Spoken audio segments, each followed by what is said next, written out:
Менин атым Эрнст Кочетов. 38 жаштамын. Москва шаарына барып иштегем. Ошо Москвадан акыркы жылдары, акыркы 2 жыл ичинде жыйыштырып келгем бул жака, Кыргызстанга. Кыргызстанга келип жумуш карап, анан кийин тааныштарым деле айтып калды, ушул жерде деле тапса болот. Азыр Кыргызстан өзгөрүп калган, өнүгүп калган деп. Анан кийин onu деле биз көрүп жатабыз, акыркы жылдары аябай өнүгө баштады. Анан бул жака аракет кылып көрдүм. Интернеттен жумуш карап көрдүм, объявленияларды карап көрдүм.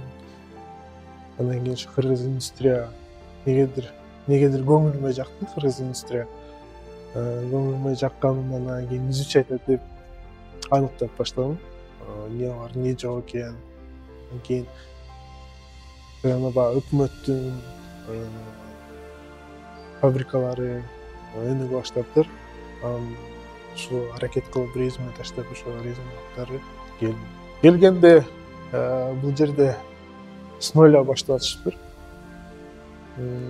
Башынан баштап атыптыр, ошо линияларды коюп, ошолор менен эле, ошо Кытай жарандары менен эле аралашып, ушуларды коюп, алар көрсөтүп, полностью кайсы нерсе үтүр точкасынан бери көрсөтүп атышты.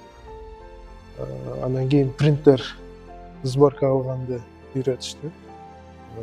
Принтерден сырткары КК приставка бар, Wi-Fi приставка бар. Ошо 3 ай окудук. 3 ай окуп неме алгандан кийин экзамен алды бизден. Экзамен алып, ошол аркылуу иштеп калдык.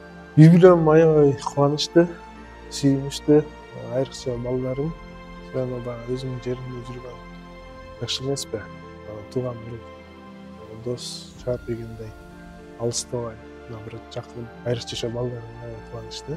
Шарттары абдан жакшы. Бардык нерсе таза, жаңы ачылган нерсе бар, жаңы завод, жаңы фабрика дегендей бардыгы ремонттон бери свежий деген. Айлык акысы аябай жакшы. Кудайга шүгүр десем болот, азыркы заманга караганда. Жетиштүү, жумуш жеңил, ордун эмес. Просто ошо өзүбүздүн аракетибизди көрсөтүп койсок, жумушубузду аткарсак, ошо. Жаштарга кааларым, биринчи жаштарды башка жакты, чет мамлекетти ойлонгондун ордуна биринчи Кыргызстандын ичинде ойлонуп, ой жүгүртүп, значит, бул жерде да иштесе болсо керек деген мындай ой жүгүртүүсүн каалайт элем. Завод, фабрика биринчиден биз деле Кыргызстан башка чет мамлекеттен калышпайт. Азыр жумуш иши, ушундай фабрикалар ачылып атат, заводдор ачылып атат. Ошолорго да кирип иштесе болот. Не только окууну бүткөндөн кийин эмес, мындай студенттер деле иштесе болот.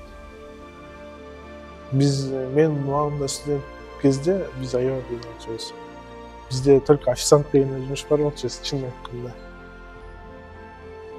Мындай фабрика жок болчу.